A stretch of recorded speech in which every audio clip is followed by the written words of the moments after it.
रुख करेंगे चित्राल का, जहां जुमे के रोज से मुसलसल बारिशों के बाद आज सुबह से बर्फबारी का सिलसिला जारी है, जिसके बायस मवासलाती निज़ाम दरहम बरहम हो चुका है। 3 दिनों से बिजली और ब्रॉडबैंड इंटरनेट की सर्विस भी मुअत्तल है। मज़ीद जानते नुमाइंदा बोल न्यूज़ गुल हम्माद फारूकी से। हम्माद, अपडेट कीजिएगा।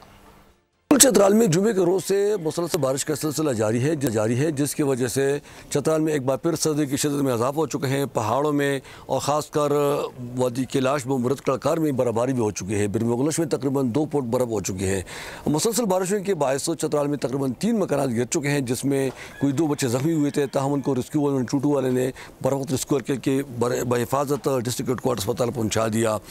इस वक्त चतराल का ज़िला इंतज़ामिया का कहना है कि वो गैर ज़रूरी सफ़र करने से गुरेज करें, और बारिशों के बाद जो है पहाड़ों से बड़े बड़े पत्थर गिर रहे हैं और लैंडस्लाइडिंग की वजह से चतराल का मुल्क की दीगर हिस्से से मिलाने वाला वाहिद ज़मीनी रास्ता जो टनल हर किस्म ट्रैफिक के लिए बंद है। ठीक है, आपका बहुत शुक्रिया।